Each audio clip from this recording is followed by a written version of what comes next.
పాపన్న చదువు. ఒక ఊళ్ళో పాపన్న అనే కుర్రవాడు ఉండేవాడు. చిన్నతనంలోనే వాడి తండ్రి చనిపోగా తల్లే వాణ్ణి కష్టపడి పెంచింది. ఒకరికి సహాయపడడం అంటే పాపన్నకెంతో ఆనందం. ఇరుగు పొరుగు వాళ్లకు, ఎరిగిన వాళ్లకు, ఎరగని వాళ్లకు, దారిలో కనిపించిన వాళ్లకు ఏ విధమైన సహాయం కావలసి వచ్చినా సంతోషంగా చేసేవాడు. ఇతరులకు సహాయంగా వెళ్ళేటప్పుడు వాడికి ఒళ్ళుపై తెలిసేది కాదు.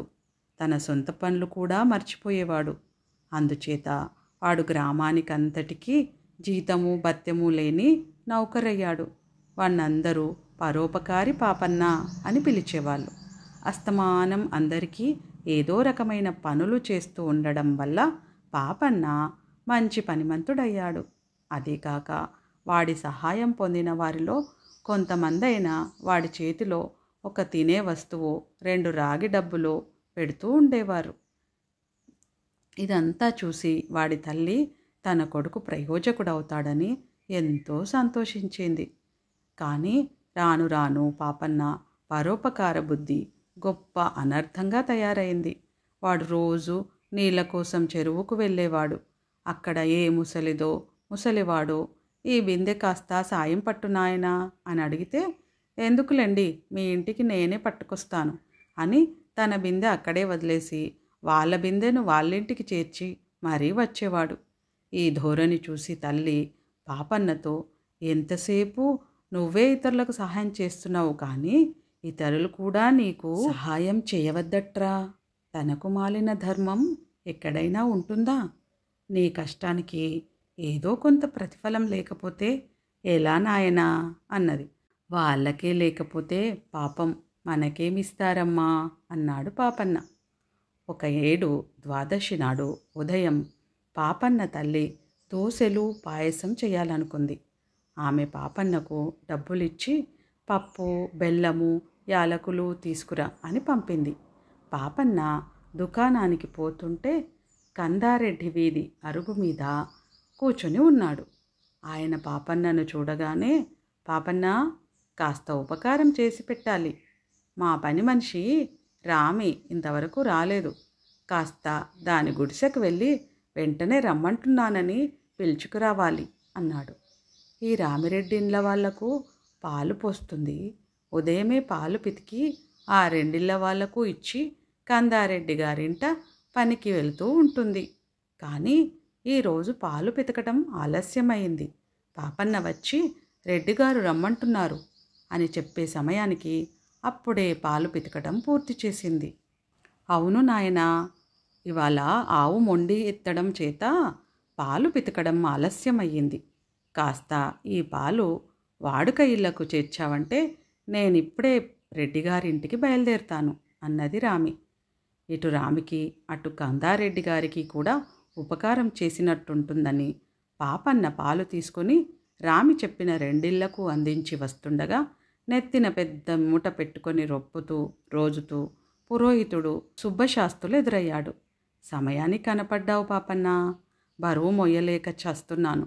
కాస్త ఈ మూట మా ఇంటి దాకా చేర్చుదు, పుణ్యం ఉంటుంది అన్నాడాయన. ఇవ్వండి స్వామి అని పాపన్న పురోహితుడి మూటను వారింటి దాకా మోసుకుపోయాడు. అక్కడి నుండి అంగడికి వెళ్ళాడు. అంతకు మునిపే కరణం గారు ఒక మూట బియ్యం అంగడిలో కొని కూలివాడి కోసం ఎదురుచూస్తున్నాం.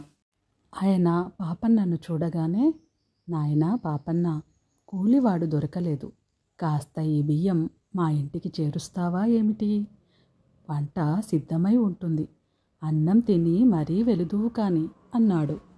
పాపన్న కరణం గారింటికి బియ్యం చేర్చి అక్కడే భోజనం చేసి ఆకలి బాధ తీరింది కనుక మళ్ళీ పరోపకారం చేస్తూ 3 జాములప్పుడు ఎవరి పని మీదనో తన ఇంటి వైపుగా వచ్చాడు.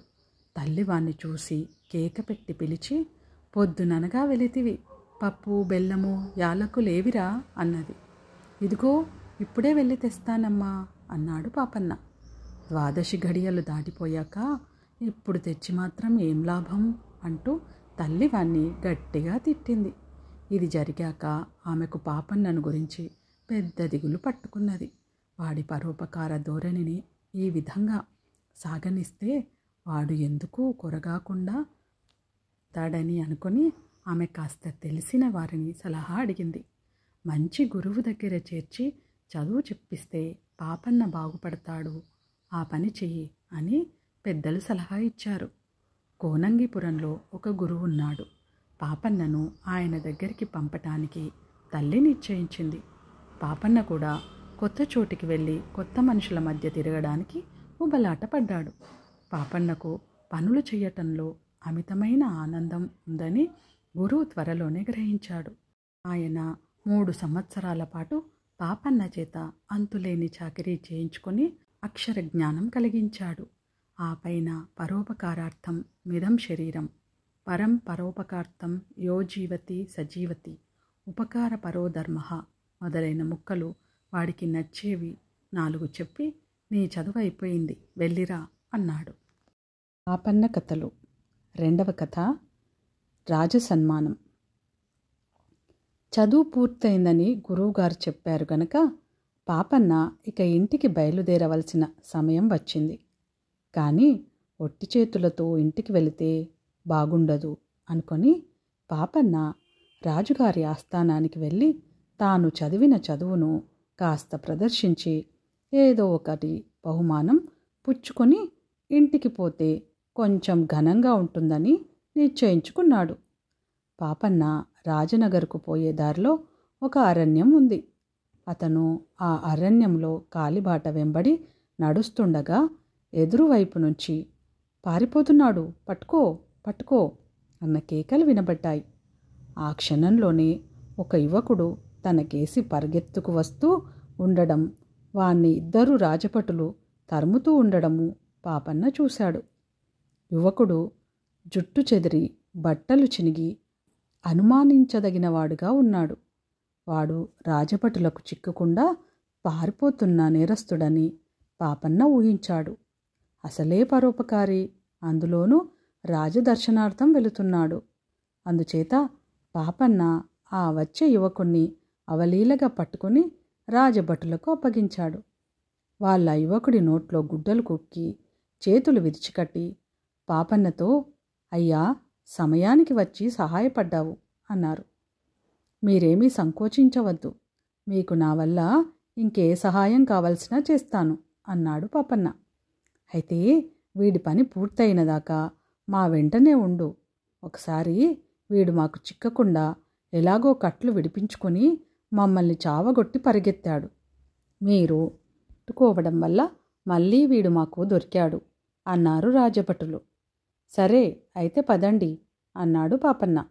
వాళ్ళు అడవికి అడ్డం పడి ఒక నిర్జనమైన గుహ వద్దకు చేరుకున్నారు. ఇక్కడ మనకు తెల్లవారే లోపుగా పని ఉన్నది, దేవీ పూజ చెయ్యాలి, ఇక్కడే ఉంటాం అంటూ వాళ్ళు పాపన్నను గురించి వివరాలు అడిగారు. తాను చదువు పూర్తి చేసి ధనార్జన కోసం నగరానికి పోతున్నట్టు పాపన్న వారితో చెప్పాడు. రాజభటుల్లో ఒకడు, నేనిప్పుడు నగరానికే పోతున్నాను, నీకు మంచి బహుమానం ఇవ్వవలసిందని, మాకు ఎంతో సహాయం చేశావని మా నాయకుడితో చెబుతాను అంటూ బయలుదేరిపోయాడు.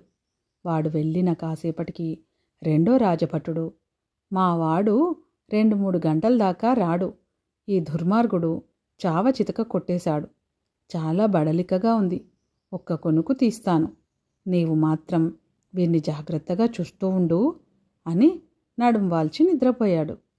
అంతకుముందే వాళ్ళ యువకుణ్ణి అక్కడ ఉండే ఒక చెట్టు మానుకు కట్టేశారు. ఆ యువకుడు కొంచెం సేపు గడిచాక దాహం అవుతున్నట్టు పాపన్నకు సైగ చేశాడు. పాపన్న పరోపకార పారాయణుడు కనుక లేచి వెళ్ళి కోనేటి నుంచి ఆకుదొన్నెలో నీరు తెచ్చి యువకుడి నోటిలో కుక్కిన గుడ్డలను లాగేశాడు. అప్పుడు ఆ యువకుడు నీరు తాగి పాపన్నతో, వీళ్ళు రాజద్రోహులు, నేను రాజు కొడుకును, ఈ భటులిద్దరినీ మా సేనాపతి నాకు అంగరక్షకులుగా నియమించాడు, నేను వీళ్లను వెంటబెట్టుకొని చీకటి పడే వేళకు ఊరి వెలుపల ఉండే కోవెలకు బయలుదేరాను. ఒక నిర్జనమైన చోట ఇద్దరూ నా పైన పడి బంధించి అరణ్య మార్గాన ఈడ్చుకు రాసాగారు. దారిలో నేను చేతికట్లు ఎలాగో తప్పించుకొని వీళ్లను మెత్తగా కొట్టి పారిపోవడానికి ప్రయత్నించాను. ఇంతలో యమకింకరుడిలాగా నా ప్రాణానికి దాపరించావు. చూడగా నాకు సేనాపతి ఏదో పెద్ద దుర్మార్గం తలపెట్టినట్టుంది. మా రాజ్యం కాజేస్తాడో ఏమో. నన్ను ఈ దుర్మార్గులు ఇక్కడ బలి ఇస్తారు. ఈ ద్రోహులలో ఒకడు నగరం వెళ్ళాడు. బహుశా సేనాపతితో నేను పట్టుపడ్డట్టు చెప్పటానికై ఉంటుంది. నీవు చూస్తే వీళ్ళ మనిషివిలాగా లేవు. అలాంటప్పుడు వీళ్ళకెందుకు సహాయం చేస్తున్నావు అన్నాడు. పాపన్న ఈ మాటలు విని విస్మయం చెందాడు. పరోపకార బుద్ధి తన చేత రాజద్రోహం చేయించిందని తెలుసుకుని, రాజకుమారా, నాకీ గొడవేమీ తెలియదు. ఎవరికన్నా చేతనైన ఉపకారం చెయ్యటం మంచి పని అని చదువుకున్నాను. ఈ రాజభటులు సాయం కోరారు, అందుకని సాయపడ్డాను. మిమ్మల్ని విడిపిస్తాను. మీకు ద్రోహం తలపెట్టిన వారిని శిక్షించండి. నీవు కూడా నా వెంట వచ్చేయి, లేకపోతే వీళ్ళ వల్ల నీకు ప్రమాదం అన్నాడు యువరాజు. పర్వాలేదు, నేను బలశాలిని. ఇటువంటి వెధవలకు 10 మందికి సమాధానం చెప్పగలను. వీళ్ళు పారిపోకుండా చూస్తూ ఉంటాను. మీరు వెళ్ళి నమ్మకమైన భటులను తీసుకురండి అన్నాడు పాపన్న. యువరాజు వెళ్ళిపోయాక పాపన్న పొదల చాటుకు వెళ్ళి నిద్రపోయే దొంగ లేవటం కోసం ఎదురు చూడసాగాడు. కొంతసేపటికి వాడు లేచి కూర్చుని యువకుడు ఎక్కడా అని అటు ఇటు చూడసాగాడు. అప్పుడు పాపన్న యువతలికి వచ్చి, ఇదేమిటి, ఆ ద్రోహిని వదిలిపెట్టినట్టున్నావే అని ప్రశ్నించాడు. చీ, నీవే ఆ పని చేసుంటావు అన్నాడు రాజభటుడి వేషంలో ఉన్నవాడు. నేనెందుకు వదిలిపెడతాను? వదిలిపెట్టిన వాణ్ణి అయితే అసలు పట్టిస్తానా? ఇంకా నాకేదో మీ నాయకుడు బహుమతిస్తాడని గంపెడాశతో ఉన్నాను. దాహమై కాసిన్ని నీళ్లు తాగి వచ్చేలోపుగా వాణ్ణి తప్పించేసి నా నోట కరక్కాయ కొట్టావు.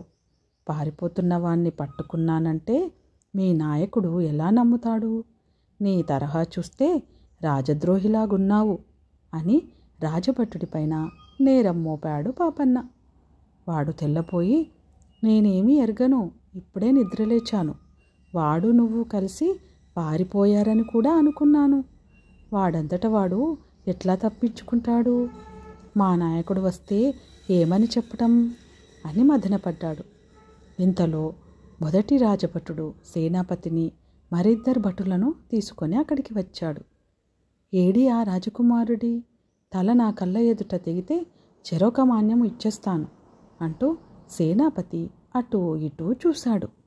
అయ్యా, వీళ్ళకి సహాయం చేశాను, నా సేవ మరవకండి అన్నాడు పాపన్న. కానీ రాజకుమారుడు తప్పించుకుపోయాడని తెలిసాక సేనాపతి ఉగ్రుడైపోయాడు. ఆయన నిప్పులు కక్కుతూ ఒర నుంచి కత్తి తీసి 2 రాజభటులను చంపబోయాడు. మహారాజా, తమరు తొందరపడకండి. రాజకుమారుడు దొరికిన మాట నిజమే. నేనే స్వయంగా పట్టుకున్నాను. అతన్ని ఇక్కడికి తెచ్చాము, చెట్టుకు కట్టాము.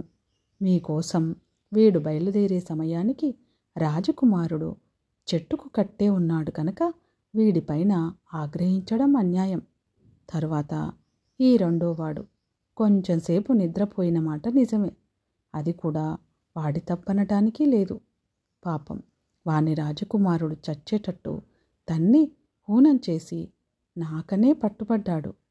అదీకాక నేను రాజకుమారుడికి కాపలా ఉంటానని మాట ఇచ్చిన మీదటనే వాడు నిద్రపోయాడు. కాపలా ఉన్నవాణ్ణి మంచినీటికని అలా వెళ్ళటం నాదే పొరపాటు. నేను తాగి దొన్నెతో తెచ్చాను. వీడు నిద్రలేచి దహామంటాడేమోనని. ఇదిగో చూడండి, ఆ నీరింకా అలాగే ఉంది. రాజకుమారుడు పారిపోయిన నేరం న్యాయంగా నాదే. కావలిస్తే నా తల తీయండి అన్నాడు పాపన్న. రాజకుమారుడు ఎలా మాయమైంది సేనాపతికి అంతు చిక్కలేదు. కట్టు తాళ్ళు కూడా లేవు. వాడు ఏ పొదలోనన్నా దూరాడేమో, వెతకటం మంచిది అని పాపన్న సలహా ఇచ్చిన మీదట అక్కడి పొదలన్నీ గాలించినారంభించారు. ఇంతలో రాజకుమారుడు 100 మంది యోధులతో చడి చప్పుడు లేకుండా వచ్చి సేనాపతిని, అతని భృత్యులైన 4 భటులను పట్టుకున్నాడు. అందరూ కలిసి నగరానికి వెళ్ళేటప్పుడు పాపన్న కూడా వెంటనే వెళ్ళాడు. సేనాపతిని విచారణ చేశారు. ఆయన తనకేమీ తెలియదని రాజకుమారుణ్ణి పట్టుకుపోయిన వారికి శిరచ్ఛేదం విధించవలసిందేనని అన్నాడు. రాజకుమారుడి తల తన ఎదుట తెగితే మాన్యం ఇస్తానని సేనాపతి అన్నట్టు పాపన్న సాక్ష్యం చెప్పాడు. సేనాపతికి మరణదండన విధించారు. పాపన్న ఆ రోజు రాజకుటుంబం పాలిటికి ఒక దేవుడయ్యాడు. అతనికి ఎన్నో కానుకలిచ్చారు. ఎంతో గొప్పగా సన్మానం చేసి ఆతిథ్యం ఇచ్చారు. తర్వాత రాజకుమారుడు అతన్ని కొలువులో ఉండమని కోరాడు. పాపన్న ఇంటికి వెళ్ళి తల్లికి కనబడి మళ్ళీ వస్తానని, తాను ఇల్లు వదిలి కూడా చాలా ఏళ్ళయిందని చెప్పి తనకు వచ్చిన కానుకలు, తన తల్లికి రాణిగారిచ్చిన కానుకలు పుచ్చుకొని ఇంటికి బయలుదేరాడు పాపన్న. దారిలో దొంగల భయం ఉంటుందేమో, భటులను వెంట పంపిస్తాను అన్నాడు రాజకుమారుడు. నాకేమీ భయం లేదు, నాకు నేనే రక్షకుణ్ణి అంటూ పాపన్న రాజకుమారుడి వద్ద సెలవు పుచ్చుకొని తల్లి దగ్గరికి బయలుదేరాడు. పరోపకారి పాపన్న కథలు. 3వ కథ నిలబెట్టిన కాపరం. రాజుగారిచ్చిన 1000 వరహాల సంచి రొండిన కట్టుకొని పాపన్న తన గ్రామానికి బయలుదేరాడు. అతను ఒక కొండ పక్కగా పోతూ ఒక మలుపు తిరిగేసరికి చెట్టుకు ఉరిపోసుకు చావటానికి ప్రయత్నం చేస్తున్న ఒక యువకుడు అతనికి కనిపించాడు. చూడటానికి వాడు పెళ్ళికొడుకులాగా కొత్త బట్టలు కట్టుకుని ఉన్నాడు కూడా. పాపన్న అతని చేతిలో ఉన్న ఉచ్చు లాగేసుకుని చెట్టు కొమ్మకు కట్టి ఉన్న తాటిని ఒక్క గుంజు గుంజి తెంచి, నీకేం కష్టం వచ్చింది? ఎందుకు చావాలనుకుంటున్నావు? నా వల్ల ఏమైనా సహాయం కావాలంటే చెప్పు, చేస్తాను అన్నాడు. ఈ మాటలు విని ఆ యువకుడు, నన్నెందుకు చావనిచ్చావు కావు? నేను బతికి ఉంటే అన్నీ కష్టాలే. కనీసం 100 వరహాలైనా లేంది నా మానం దక్కదు. నాకిప్పుడు 100 వరహాలు ఎవరిస్తారు? లోకంలో అటువంటి దాతలే ఉంటే నేను ఆత్మహత్య చేసుకునే పరిస్థితి రాకనే పోను అంటూ ఏడవనారంభించాడు. పాపన్న వాణ్ణి ఓదార్చి, ఏడవకు, నీకు కావలసిన 100 వరహాలు నేనిస్తాను. వాటితో నీ కష్టాలు గట్టెక్కే పక్షంలో సుఖంగా బతుకు అంటూ రొండినున్న సంచి విప్పి 100 వరహాలు ఏంచి ఆ యువకుడి చేతిలో పోశాడు. ఆ యువకుడు వాటిని అందుకుంటూనే ఎటో పారిపోయాడు. వాడి ప్రవర్తన చూసి పాపన్నకు ఆశ్చర్యం కలిగింది. తాను బుద్ధిపూర్వకంగా ఇచ్చిన సొమ్మే కదా, దొంగతనం చేసిన వాడిలాగా ఎందుకలా పారిపోవాలి? ఎంత ఆలోచించినా ఈ ప్రశ్నకు సమాధానం దొరకలేదు. పాపన్న చుట్టూ కలయ చూడగా ఒక చిన్న మూట కనిపించింది. ఆ మూట ఆ యువకుడిదే అయి ఉండాలి. ఎందుకంటే ఆ యువకుడు ధరించిన కొత్త బట్టల లాంటివే మరొక జత ఆ మూటలో పాపన్నకు కనబడింది. అతను తన కుళ్ళుగుడ్డలను విప్పేసి ఆ కొత్త బట్టలు కట్టుకొని తన దారిన బయలుదేరాడు. పాపన్న కాపాడిన యువకుడు ఒక అభాగ్యుడు. వాడి పేరు శామన్న. వాడికి తండ్రి లేడు. చిన్నతనం నుంచి చెడు సహవాసాలు చేసి తల్లి మాట వినక డబ్బంతా తగలేసి చివరకు అప్పుల పాలయ్యాడు. బాకీదారులు తొందర పెట్టసాగారు. శామన్నకు 5 ఏళ్ల క్రితం పెళ్ళయింది. భార్య ఈడేరినా కూడా వాడామెను కాపురానికి తెచ్చుకోలేదు. ఆమెను తీసుకుపొమ్మని మామగారు తొందర పెట్టసాగారు. ఒక వంక బాకీదారులు ఇల్లు స్వాధీనం చేసుకుని తల్లిని తనను ఇంటి నుంచి గెంటేలాగున్నారు. మరొక వంక భార్యను తీసుకుపొమ్మని మామగారు ఒత్తిడి చేస్తున్నారు. ఈ పరిస్థితిలో ఏమి చెయ్యాలో శామన్న తేల్చుకోలేకపోయాడు. వాడి అప్పుల మాట తల్లికి తెలియదు. అందుచేత ఆమె వాణ్ణి పోరి అత్తవారింటికి పంపింది. అత్తవారు సంతోషించి వాడికి కొత్త బట్టలు పెట్టి మర్యాదలన్నీ చేసి 2 రోజులుండమని బతిమాలారు. కానీ వాడు వాళ్ళ మాట వినక తన భార్యతో సహా వచ్చిన రోజు సాయంకాలమే ఇంటికి బయలుదేరాడు. త్వరలోనే చీకటి పడింది. భార్యాభర్తలు ఆ రాత్రి ఏ చెట్టు కిందనో పడుకున్నారు. భార్యకు కాస్త కొనుకు పట్టగానే శామన్న లేచి తప్పుడు దారిన బయలుదేరి పర్వతం సమీపానికి వచ్చాడు. తాను ప్రాణం తీసుకోవడం తప్ప మరే మార్గమూ లేదనిపించింది. వాడా పనిచేసే ప్రయత్నంలో ఉండగా దేవుడల్లే పాపన్న వచ్చాడు. అతడికి బాకీలు తీర్చడానికి సరిపడే సొమ్ము కూడా ఇచ్చాడు. శ్యామన్న మొదటి ఆలోచన ఆ 100 వరహాలు పాపన్న మళ్ళీ తీసేసుకుంటాడేమో అనే భయంతోనే వాడు తన మూట కూడా మరచి పారిపోయాడు. కాని కొంత దూరం వెళ్ళాక వాడికి మరొక ఆలోచన వచ్చింది. ఈ 100 వరహాలతో ఇల్లు మాత్రమే దక్కుతుంది. అయితే పాపన్న సంచిలో ఇంకా ఎన్నో వరహాలున్నాయి. అవి కూడా సంపాదించగలిగితే తాను నిశ్చింతగా కొంతకాలం పాటు ఒక వెలుగు వెలగవచ్చు అనుకున్నాడు. శ్యామన్న పాపన్నను దొంగదెబ్బ కొట్టి అతని వద్ద ఉన్న సంచి కాజేయ నిశ్చయించుకున్నాడు. ఒక పెద్ద రాయి తీసుకొని పాపన్న వచ్చే దారిలో మాటు వేసి కూచున్నాడు. కొంతసేపు గడిచాక పాపన్న అటుగా వచ్చాడు. అతన్ని దాటిపోనిచ్చి వెనకపాటున శ్యామన్న పాపన్న తల మీద రాయితో బలంగా కొట్టాడు. పాపన్న స్పృహ తప్పి పడిపోయాడు. శ్యామన్న అతని రెండున ఉన్న సంచి తీసుకుని దూరంగా వెళ్ళి ఒక రహస్య ప్రదేశంలో సంచి విప్పి వరహాలు ఎంచుకున్నాడు. అంత డబ్బు చేతికి రాగానే శ్యామన్న మనస్థితి పూర్తిగా మారిపోయింది. ప్రాణం మీద మమత తిరిగి వచ్చింది. భార్య మీద ఎక్కడ లేని అభిమానము పుట్టుకొచ్చింది. తానది వరకు గడిపిన జీవితం మీద రోత కూడా పుట్టింది. ఇక నుంచి సన్మార్గంలో బతకాలని నిశ్చయించుకున్నాడు. తన భార్య ఏమై ఉంటుందా అనుకుని శ్యామన్న పుట్టింటికి తిరిగి వెళుతుందని నిశ్చయించుకున్నాడు. తన దగ్గర ఇప్పుడు పుష్కలంగా డబ్బున్నది కనుక పట్నం వెళ్ళి భార్యకు నగలు చీరలు కొనుక్కుని అత్తవారింటికి వెళ్ళి అక్కడ కొన్ని రోజులు సరదాగా గడిపి తర్వాత తన గ్రామం వెళ్ళాలని నిశ్చయించుకున్నాడు. తెల్లవారేసరికి శ్యామన్న నగరం చేరుకున్నాడు. నగల వర్తకుడి దుకాణంలో వెళ్ళి నగలు బేరం చేయసాగాడు. అయితే శ్యామన్న చేతిలో ఉన్న సంచిపై రాజముద్రలుండడం గమనించి నగల వర్తకుడు రహస్యంగా తన మనిషి ద్వారా రాజుగారికి కబురు పంపి నగలు చూపించే మిషమీద కబుర్లు చెబుతూ శ్యామన్నను చాలాసేపు దుకాణంలో కూర్చోబెట్టాడు. చివరకు రాజభటులు వచ్చి శ్యామన్నను పట్టుకొని రాజుగారి ఎదుట పెట్టారు. సంచిని రాజుగారు గుర్తించారు. ఇందులో ఉన్న సొమ్ము ఏంచితే లెక్క ప్రకారం 1000 వరహాలు ఉన్నాయి. 1 వరహా ఖర్చు చేయడానికి కూడా శ్యామన్నకు అవకాశం దొరక్కపోయింది. నీకీ సంచి ఎలా వచ్చింది అని రాజుగారు అడిగితే శ్యామన్న ఎవరో దాత ఇచ్చాడని చెప్పాడు. ఎందుకిచ్చాడంటే చెప్పలేకపోయాడు. మీదే గ్రామం అని అడిగితే శ్యామన్న తన గ్రామం పేరు చెప్పక మరొక గ్రామం పేరు చెప్పాడు. ఆ గ్రామంలో వారిని గురించి ఏమీ చెప్పలేకపోయాడు.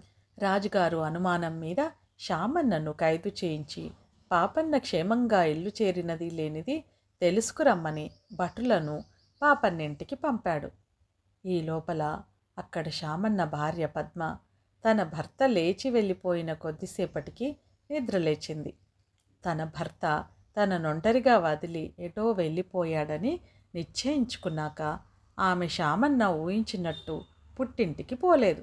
అత్తవారింటికి వెళ్ళిపోవాలని ఆమె చాలా కాలంగా తహతహలాడుతున్న మనిషి కావటం చేతను పుట్టింటికి తిరిగి వెళితే అందరూ నీ భర్త ఏమయ్యాడు అని అడుగుతారన్న సిగ్గుతో పద్మ ముందుకే సాగింది. ఎవరినన్నా అడిగి దారి తెలుసుకుంటూ అత్తవారి ఊరు వెళ్ళిపోవాలని ఆమె ఉద్దేశం. చాలాసేపు నడిచి ఆమె పాపన్న పడి ఉన్న చోటికి వచ్చింది. అతను ధరించిన బట్టలు తన భర్తకు తన వాళ్ళు పెట్టినవే కావటం చేత ఆ పడి ఉన్నది తన భర్తే అనుకున్నది. అదీగాక ఆమె ఇంతవరకు భర్త ముఖం ఎలా ఉంటుందో సరిగ్గా ఎరగదు. తన భర్తనెవరో కొట్టారని అదుర్దాపడుతూ ఆమె పాపన్నకు ఉపచారములు చేసింది. పాపన్న త్వరలోనే తేరి కూచున్నాడు. తల వెనుక భాగం తడివి చూసుకుంటే బొప్పి కట్టి ఉన్నది. అసలే దృఢమైన మనిషి కనుక దాన్నతను లక్ష్య పెట్టలేదు. అతను పద్మను చూసి ఎవరో ఈ మనిషి అనుకున్నాడు. అతనికి స్పృహ రాగానే పద్మ దూరంగా వెళ్ళి తల వంచుకొని నిలబడడం చేత ఆమె తనకు ఉపచారాలు చేసిన సంగతి కూడా పాపన్న ఎరగడు. అతను తన సంచి కోసం తడుముకొని, నన్ను కొట్టి దొంగలెవరో నా సంచి ఎత్తుకుపోయారు అన్నాడు. అప్పుడు పద్మ మాట్లాడలేదు. పాపన్న జరిగిన దానికి చింతించే రకం కాదు. అతను లేచి బట్టలు దులుపుకొని తన దారిన తాను స్వగ్రామం కేసి బయలుదేరాడు. పద్మ అతనికి కొంచెం వెనకగా మౌనంగా నడవసాగింది.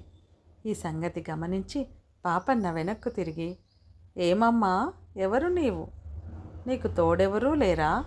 ఎక్కడికి పోతున్నావు? అవసరమైతే నేను నిన్ను నీవు పోవలసిన చోట వదిలి నా దారిన నేను పోతాను. పరోపకారం చెయ్యమని మా గురువుగారు నాకు బోధించారు అన్నాడు. అతని మాటలు విని పద్మ దొంగలు కొట్టిన దెబ్బతో మతి చెడిందనుకొని, మీరు తప్ప నాకెవరున్నారు? నేనెక్కడికి పోగలను? మీరెక్కడికి పోతే నేను అక్కడికి పోవలసిన దాన్నే అన్నది. ఈ మాటల అంతరార్థం పాపన్నకు తెలియలేదు. అయినా అతను నిస్సంకోచంగా, అయితే నేను మా ఇంటికే పోతున్నాను, నా వెంట వచ్చేయి, మా అమ్మ నీ సంగతి అంతా చక్కగా విచారిస్తుంది అన్నాడు. ఆ మాటలు విని పద్మ ఎంతో సంతోషపడింది. ఇద్దరూ పాపన్న ఇంటికి చేరుకున్నారు. పాపన్న కోసం అతని తల్లి ఎంతో ఆర్దుతగా వేచి ఉంది. ఆమె పాపన్నను చాటుకు పిలుచుకుపోయి ముందుగా పద్మ విషయం అడిగింది. ఈమె ఎవరో నాకు తెలియదమ్మా, దారిలో కలిసింది, ఒంటరిదిలాగుంది, నా వెంటపడి వచ్చింది. దిక్కులేని మనిషి కాబోలని వెంట తెచ్చాను. నేనేదన్నా అడిగితే సరిగ్గా చెప్పడానికి సిగ్గుపడి తల వంచుకుంటుంది. నీవే ఆమె విషయం విచారించు, చేతనైన సహాయం చేద్దాం అన్నాడు పాపన్న. తర్వాత అతను తల్లికి తన చదువు గురించి, రాకుమారుణ్ణి రక్షించడం గురించి, రాజుగారు చేసిన సన్మానం గురించి, ఇంటికి వస్తుండగా ఆత్మహత్యా ప్రయత్నంలో ఉండిన యువకుణ్ణి గురించి, తర్వాత తనను దారిలో దొంగలు కొట్టి వరాల సంచి కాజేయడం గురించి సవిస్తరంగా చెప్పాడు. ఇదంతా పక్కన ఉండి వింటున్న పద్మకు రెండు విషయాలు స్పష్టంగా తెలిసిపోయాయి. ఈ పాపన్న తన భర్త కాడు. తన భర్త తనను ఒంటరిగా విడిచిపోయినాక ఆత్మహత్య చేసుకోపోయి పాపన్న చేత రక్షించబడి అతని వద్ద 100 వరహాలు కూడా పుచ్చుకున్నాడు. ఆ తర్వాత తన భర్త ఏమయ్యాడో ఆమె ఏమాత్రం ఊహించలేకపోయింది. ఇంతలో రాజభటులు వచ్చి చేరారు. ఒక యువకుడు 1000 వరహాలు రాజముద్రలు గల సంచితో పట్టుబడ్డాడని వారు పాపన్నతో చెప్పారు. పాపన్న తన సంచి పోయిన సంగతి వారితో చెప్పి, అందులో 900 వరహాలే ఉండాలి. రాజుగారు నాకిచ్చిన 1000లో ఒక 100 వరహాలు ఒక అభాగ్యుడికి ఇచ్చాను అన్నాడు. అతను సంచి నుంచి తీసి తాను కట్టుకున్న కొత్త బట్టలు కూడా రాజభటులకు చూపాడు. దొరికిన దొంగ అలాంటి బట్టలే కట్టుకొని ఉన్నాడని రాజభటులు చెప్పారు. తన సంచి కాజేసినవాడు తన చేత రక్షించబడిన వాడేనని పాపన్నకు తెలిసిపోయింది. దొంగ తన భర్తేనని పద్మకు కూడా తెలిసిపోయింది. ఆమె ఏడుస్తూ పాపన్న కాళ్ళపై పడి, బాబూ, నా భర్తకు శిక్ష పడకుండా చూడండి, నా కాపురం నిలబెట్టండి అని బతిమిలాడింది. పాపన్న పద్మను దుఃఖించవద్దని చెప్పి రాజభటుల వెంట రాజుగారి వద్దకు వెళ్ళాడు. చెరలో ఉన్న శామన్నను గుర్తుపట్టాడు. శామన్న తాను చేసిన ద్రోహం ఒప్పుకొని తన పేదరికం ఎలాంటిదో వివరించి బావురుమని ఏడ్చాడు. శామన్న కోసం కాకపోయినా ఏ పాపము ఎరగని పద్మకు సౌఖ్యం కోరి పాపన్న రాజకుమారుడితో, శామన్నను శిక్షించకండి, కావలిస్తే వాడి శిక్ష నేను అనుభవిస్తాను. ఆ పిల్ల చాలా మంచిది, కొత్తగా కాపురానికి వస్తుంది, భర్తతో సుఖపడాలని ఎంతగానో కలలు కన్నది. నా 1000 వరహాలు వాళ్ళకే నిశ్చయించాను. ఒకరికి కష్టం కలిగించటం తేలిక, సుఖం కలిగించటం గొప్ప విషయం అన్నాడు.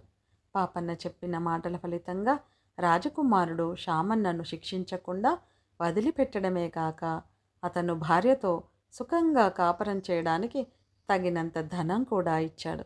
పాపన్న శామన్నను తన ఇంటికి తీసుకుపోయి అతనికి పద్మను అప్పగించి, ఇదివరకు ఏం చేశావో చేశావు, ఇకనైనా బుద్ధిగా బతుకు, నీ భార్య రత్నం లాంటిది అని హితవు చెప్పి పంపేశాడు. పరోపకారి పాపన్న. 4వ కథ, తప్పిపోయిన పెళ్ళి. పాపన్న పెళ్లి చేసుకొని ఒక ఇంటివాడైతే బాగుండునని అతని తల్లి అనుకున్నది. ఎందుకంటే పాపన్న చదువుకున్నాడు, రాజబహుమానం కూడా పొందాడు, పెళ్ళిడు వాడయ్యాడు కూడా. అయినా ఊళ్ళో వారెవ్వరూ పాపన్నకు పిల్లనిస్తామని ముందుకు రావడం లేదు. ఎందుకంటే అతను ప్రయోజకుడన్న నమ్మకం ఎవరికీ కుదరలేదు. ఇప్పటికీ అతను అస్తమానము పరోపకారం చేయటంలోనే మునిగి ఉంటున్నాడు. కానీ తన సొంత వ్యవహారాలేవీ చూసుకోవటం లేదు.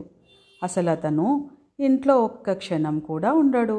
అందుచేత పెళ్లి చేసిన పాపన్న ఇంటి పట్టున పడి ఉండడని, పెళ్ళాం కష్టసుఖాలు పట్టించుకోడని ఊళ్ళో వాళ్ళు అనుకుంటారు. పాపన్న కోసం పిల్లలను వెతికించగా 3 కోసుల దూరాన ఒక పిల్ల ఉన్నట్టు తెలిసింది. పాపన్న తల్లి తమ ఊరి నుంచి ఒక శాస్త్రులు గారిని పంపి ఆ సంబంధం మాట్లాడించింది. ఆ పిల్ల అందంగానే ఉంటుంది, కానీ అనాథ. చిన్నతనం నుంచి ఎవరో శ్రీమంతులు చేరదీసి పెంచారు. వారింట ఆ పిల్ల పనులు చేస్తున్నది. ఆమె పేరు లక్ష్మి. పసితనం నుంచి పెంచి పెద్ద చేసిన శ్రీమంతులు ఎవరు తమకు 100 వరహాలిస్తే వారికి ఆ పిల్లనిస్తామని అన్నారు. వారు కోరినట్టు 100 వరహాలిచ్చి ఆ పిల్లను తెచ్చి తన కొడుక్కు చేసుకోవడానికి పాపన్న తల్లి నిశ్చయించింది. పాపన్న కూడా తనకు పెళ్లి కాబోతుందని చాలా సంబరపడ్డాడు. అయితే అతనికి పిల్లను ముందుగా చూడాలనిపించింది. కానీ ఈ మాట పైకంటే అందరూ నవ్వుతారనుకొని పెళ్లి కూతురికి నగలు కొనే నెపం మీద పట్నానికి బయలుదేరాడు పాపన్న. సంబంధం మాట్లాడి వచ్చిన శాస్త్రులు గారు పిల్ల చేసే పనులను గురించి, ఆమె ఉండే శ్రీమంతుల ఇంటి గుర్తులు అవి చాలా చెప్పాడు. లక్ష్మి తెల్లవారుజామునే పశువులకు పాలు తీస్తుంది. ఆ సమయంలో ఆ గ్రామం చేరుకునే ఉద్దేశంతో పాపన్న డబ్బు సంచి 2న కట్టి 3వ జామునే ఇల్లు కదిలాడు. పాపన్న సగం దూరం వెళ్ళాడో లేదో అతనికి ఒక బండి ఎదురైంది. బండి ఒక పక్కగా ఏటవాలుగా నిలబెట్టి ఉన్నది. దానికేమో ఎద్దు లేదు. బండి పక్కన ఒక యువకుడు ఉన్నారు. యువకుడు బాధతో మూలుగుతున్నాడు. వాడికి యువతి ఏవో ఉపచారాలు చేస్తూ కన్నీరు కారుస్తూ, అయ్యో ఎంత చిక్కు వచ్చింది, నీవు బండి లాగలేవు, దెబ్బ బలంగానే తగిలింది, ఇప్పుడు మన గతి ఏమిటి అని వాపోతూ ఉన్నది. పాపన్న పరుగున వారిద్దరిని సమీపించి, మీకిప్పుడు వచ్చిన చిక్కేమిటి, నా వల్ల ఏమైనా సహాయం కావాలంటే చెప్పండి, పరోపకారార్థమితం శరీరం అన్నాడు. అయ్యా, నా పేరు రంగడు. మేమిద్దరము తెల్లవారే లోపల చాలా దూరం వెళ్ళాలి. ఎద్దు లేకపోవటం చేత నేనే బండి లాగుతూ చీకట్లో ఎదురు దెబ్బ తగిలిపడ్డాను. గాయమయ్యింది. ఈ బాధతోనూ ఈ కాలితోనూ నేనిక బండి లాగలేను. మేము తెల్లవారేలోగా మా ఊరు చేరకపోతే మా ఇద్దరి బతుకు భ్రష్టైపోతుంది అన్నాడు యువకుడు. అందుకు మీరేమీ విచారించవద్దు, నేను బలశాలిని. నీవు కూడా బండి ఎక్కి నాకు దారి చెప్పు, నేను బండి లాగుతాను అన్నాడు పాపన్న. ఆ పని చేస్తే బతికిపోతాం బాబు అంటూ ఆ యువకులు బండి ఎక్కారు. పాపన్న బండి లాగుతూ, మీరిద్దరూ దంపతులా అని అడిగాడు. మాకింకా పెళ్ళి కాలేదనుకోండి, ఊరు చేరగానే చేసుకుంటాం. ఇది ఒక దిక్కులేని పిల్ల, ఒక ధనికుల ఇంట పని మనిషిగా ఉంటున్నది. చిన్నతనం నుంచి వారే పెంచారు. నేను వాళ్ళ పొరిగింట పనిచేస్తూ ఉంటాను. చాలా కాలంగా మేమిద్దరము ప్రేమించుకున్నాము. ఈమెను నేను పెళ్లి చేసుకుంటానని వారి యజమానిని అడిగాను కూడా. 100 వరహాలు ఇస్తే కానీ ఒప్పుకోను అన్నాడు. నా దగ్గరేమో 100 వరహాలు కాదు కదా, 2 వరహాలు కూడా లేవు. అందుచేత ఏమీ చేయలేకపోయా. ఇంతలో పొరుగురు నుంచి ఎవరో 100 వరహాలు ఇస్తామని కబురు చేశారట. ఈమె యజమాని అందుకొప్పుకున్నారు. ఈమెను చేసుకోబోయేవాడు మట్టి బుర్ర అని తెలిసింది. ఆ మాట విని ఆమె ఏడ్చింది. మేమిద్దరము రహస్యంగా మా తాతగారి ఊరు పోవటానికి నిశ్చయించుకొని అర్ధరాత్రి వేళ బయలుదేరాం. కానీ మధ్యదారిలో నాకు ఈ దెబ్బ తగిలింది. ఇంతలో దేవుడల్లే మీరొచ్చి మమ్మల్ని కాపాడారు అన్నాడు రంగడు. ఈ కథంతా వినకముందే పాపన్న బండి లాగడం మానేసి నిలబడిపోయాడు. చివరి కథను ఈ పిల్ల పేరేమిటి అని అడిగాడు. లక్ష్మి అని బదులిచ్చాడు రంగన్న. అయితే మీరు పారిపోవలసిన అవసరమేమీ లేదు, తిరిగి పోదాం అంటూ పాపన్న బండిని తిప్పాడు. ఉండండి ఉండండి, మేం ఆ ఊరిలో కనిపిస్తే మమ్మల్ని ఇద్దరినీ చీల్చేస్తారు అని రంగడు విలవిలలాడాడు.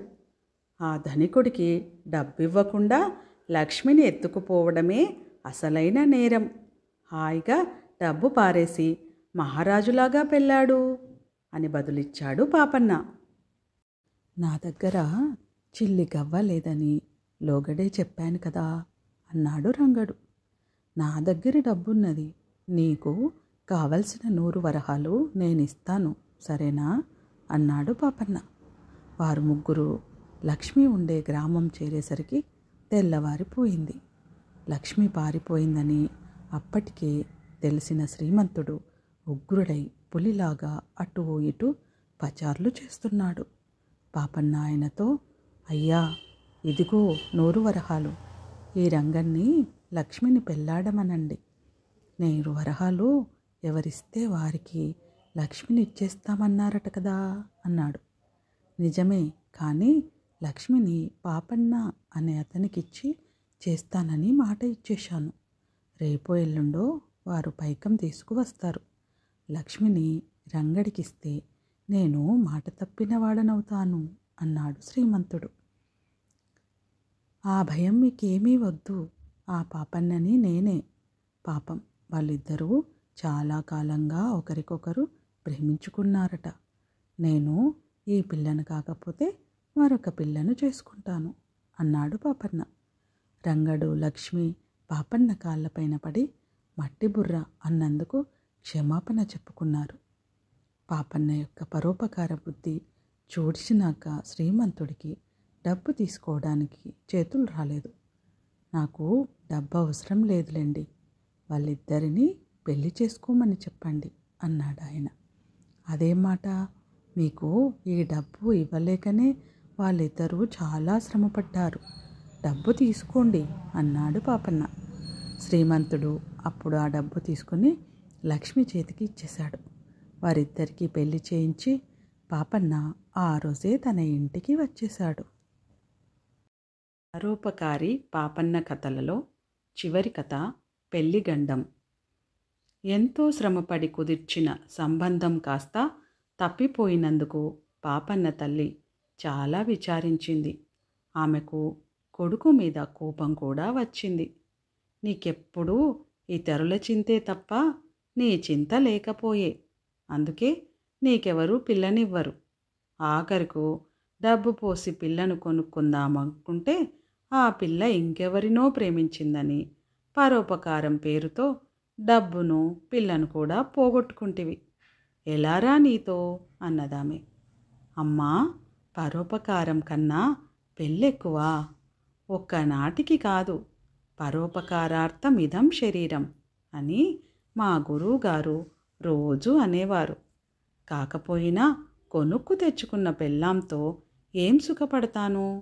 నాకు తగినదాన్ని నేను ఏదో విధంగా పెళ్ళాడుతాను, నీవు విచారపడకు అని తల్లికి చెప్పి పరోపకారి పాపన్న దేశాటనకు బయలుదేరాడు. ఒక్కొక్క గ్రామమే తిరిగి తనకు తగిన కన్య ఎక్కడ దొరికితే అక్కడ పెళ్ళాడేయాలని పాపన్న ఉద్దేశం.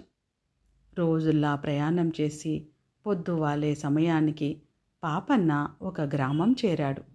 అక్కడ ఆనాడు సంత జరిగింది. సంతలో సరుకు కొని పెద్ద మూట కట్టుకొని మోయలేక మోస్తూ ఇంటికి పోతున్న ఒక ముసలాయన పాపన్నకు తటస్థపడ్డాడు.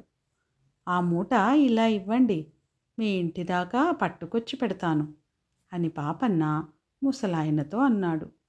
అది చాలా బరువుండడం చేత ముసలాయన సంతోషంగా పాపన్నకు మోయనిచ్చాడు.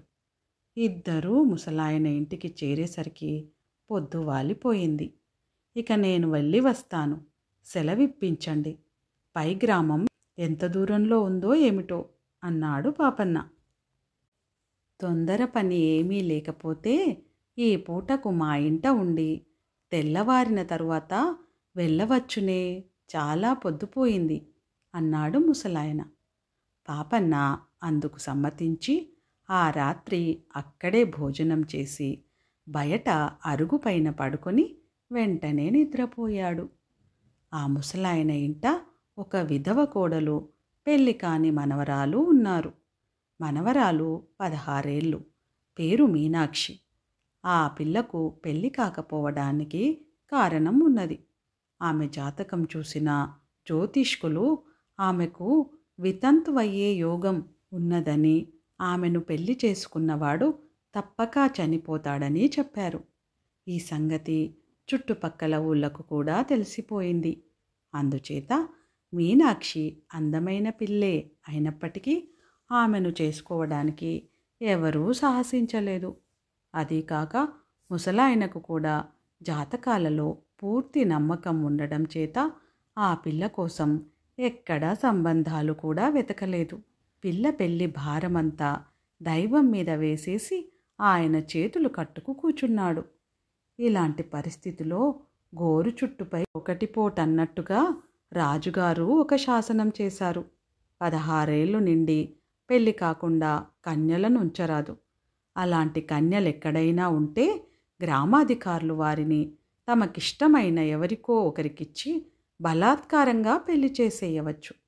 సరిగ్గా ఈ రోజునే మీనాక్షికి 16 ఏళ్ళు నిండాయి. రేపు గ్రామాధికారి వచ్చేసరికి ఆమెకు పెళ్ళై ఉండకపోతే ఆమెను దారిన పోయే ఏ దానయ్యకో ఇచ్చి ముడిపెట్టేస్తారు. కాటికి కాళ్ళు కాచుకొని కూర్చున్న ఏ ముసలాడైనా ఆమెను పెళ్లాడడానికి సాహసించవచ్చు. అరుగు మీద పాపన్న నిశ్చింతగా నిద్రపోతుంటే ఇంట్లో ఉండే ముగ్గురు ఈ విషమ సమస్య గురించి తలకాయలు పగలగొట్టుకుని చాలాసేపు నిద్రపోలేదు. తల్లి కూతుళ్ళు కంటికి మంటికి ఏకధారగా ఏడ్చారు. ముసలాయన వారిని సముదాయించలేక తాను కూడా కంటతడి పెట్టుకున్నాడు. చాలా పొద్దుపోయి వాళ్ళు పడుకున్నాక మీనాక్షి మెల్లిగా లేచి బయటికి వెళ్ళింది. బావిలో పడి ఆత్మహత్య చేసుకుంటే పీడ విరగడైపోతుంది అని ఆమె అనుకున్నది.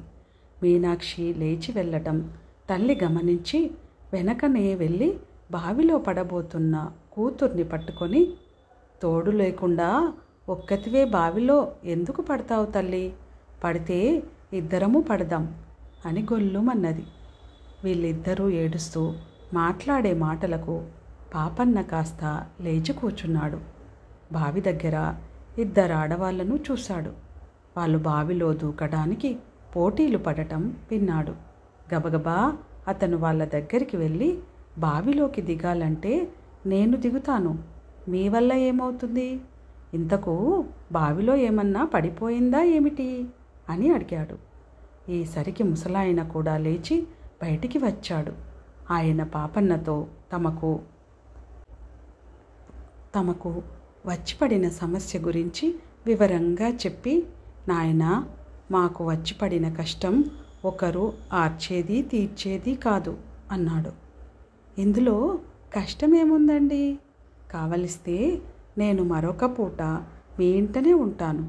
రేపు గ్రామాధికారి రాగానే పిల్లకు పెళ్ళయిందని చెప్పండి. పిల్ల మొగుడిక్కడే ఉన్నాడని అడిగితే నన్ను చూపండి. ఆ తరువాత రాజుగారి శాసనం బెడద తప్పుతుంది. నా దారిన నేను వెళ్ళిపోతాను అన్నాడు పాపన్న. పెళ్ళైపోయిందని అబద్ధం ఆడితే గ్రామాధికారి నమ్ముతాడా నాయనా? పురోహితుడి సాక్ష్యం కావాలి, 4 పెళ్లి జరిగిందని అనాలి అన్నాడు ముసలాయన. అప్పుడు పాపన్న కొంచెం ఆలోచించి, అలా అయితే పెళ్లి తంతు జరిపించండి. నేనసలు గ్రామాల వెంట బయలుదేరిందే పెళ్లి కోసం. నా పని మీ పని కూడా ఒనగూడినట్టు అవుతుంది అన్నాడు. పిల్ల జాతకంలో దోషం ఉంది నాయనా, దాన్ని చేసుకున్నవాడు వెంటనే చనిపోతాడని మా ఊరి జ్యోతిష్కుడు బల్లగుద్ది మరీ చెప్పాడు అన్నాడు ముసలాయన. మీనాక్షి కూడా వద్దు వద్దు, నన్ను చేసుకుంటే ఆయన చచ్చిపోతారు అన్నది. పరోపకారం చేసే అవకాశమే దొరకాలి కానీ నేను చావటానికి భయపడేవాణ్ణి కాను. పరోపకారం కోసం ప్రాణాలు అర్పించినవాడు మరింత పుణ్యం సంపాదించుకుంటాడని మా గురువుగారు 1-2 సార్లు చెప్పేవారు అన్నాడు పాపన్న. గండం సంగతి తెలిసి కూడా చేసుకుంటానని పాపన్న అంటున్నాడు కనుక ముసలాయన క్షణంలో పురోహితుణ్ణి, గ్రామాధికారిని, ఇరుగు పొరుగు వాళ్లను పోగు చేసి పాపన్న చేత మీనాక్షి మెడలో తాళి కట్టించాడు. ఈ పురోహితుడే మీనాక్షి జాతకం చూసిన జ్యోతిష్కుడు. పెళ్ళైన కొద్దిసేపటిలో పాపన్న చావకపోతే ఊళ్ళో తన బాటకు చిల్లి గవ్వ విలువ ఉండదనుకొని ఆ పురోహితుడు నీళ్లలో ఏదో మందు కలిపి పాపన్న చేత తాగించాడు. అది తాగిన కొద్దిసేపటికే పాపన్న స్పృహ తప్పి పడిపోయాడు. పెళ్ళికి వచ్చిన ఆడవాళ్ళు గొల్లుమన్నారు. గ్రామాధికారి, తక్కిన పెళ్లి పెద్దలు కంగారు పడిపోయారు. నాకు మొదటనే తెలుసు, విధిని ఎవరు తప్పించగలరు? నిక్షేపం లాంటి కుర్రవాడు, ఏ ఊరువాడో ఏమో, పాపం నిష్కారణంగా ప్రాణం మీదికి తెచ్చుకున్నాడు అన్నాడు పురోహితుడు. పాపన్న నిజంగా చచ్చాడో లేదో చూడాలని ఎవరూ ప్రయత్నించలేదు. జ్యోతిష్యంలో వారికి కల నమ్మకం అటువంటిది. పాపన్నను శ్మశానానికి తీసుకుపోవడానికి ఏర్పాట్లన్నీ జరిగాయి. అతనికి స్నానం కూడా చేయించారు. ఆ సమయంలో పాపన్న ఒక దగ్గు దగ్గి వాంతి చేసుకొని కళ్ళు తెరచి లేచి కూర్చొని, ఏమిటి, ఏం జరిగింది అన్నాడు. అతని శరీరము దృఢమైనది. పురోహితుడిచ్చిన మందు అతని పైన ఎక్కువసేపు పనిచేయలేదు. కానీ పురోహితుడు తన పీక మీదికి వచ్చిందని తెలుసుకొని మాట ఫిరాయించేసి అక్కడ ఉన్నవారితో, అసలేం జరిగిందో చెబుతాను వినండి. ఈ అబ్బాయి మొహం చూస్తూనే దీర్ఘాయువని పసికట్టేశాను. కానీ అమ్మాయి జాతకంలో ఉండే పీడ పోవటానికి గాను అపాయం లేని మందొకటి నీటిలో కలిపి అబ్బాయి చేత తాగించాను. ఈ సంగతి మీకెందుకు ముందుగా చెప్పలేదంటారేమో. అతను నిజంగా చనిపోయాడనుకొని మీరంతా ఒక శోకం పెడితే తప్ప దుష్టగ్రహ వీక్షణ దోషం సమసిపోదు. అబ్బాయి ఎప్పుడు లేస్తాడా అని ఇందాకటి నుంచి చూస్తూనే ఉన్నాను. లేవనే లేచాడు. ఇక ఇతని ఆయుర్దాయానికి ఎలాంటి ప్రమాదము లేదు అన్నాడు. ఈ మాటలు అందరూ నమ్మారు. పాపన్న తన భార్యతో అత్తవారింట 3 నిద్రలు చేసి ఆమెతో సహా ఇంటికి తిరిగి వచ్చాడు. ఒక్క కాని ఖర్చు లేకుండా పాపన్న చక్కని చుక్కను భార్యగా తెచ్చుకున్నందుకు అతని తల్లి ఎంతో సంతోషించింది. తనకు ఆపదలో అడ్డుపడడం కోసం తన ప్రాణాన్ని కూడా ఇవ్వటానికి సిద్ధపడ్డాడని మీనాక్షి పాపన్నని దేవుడి కంటే ఎక్కువగా చూసుకుంటూ అతనితో సంతోషంగా జీవించింది.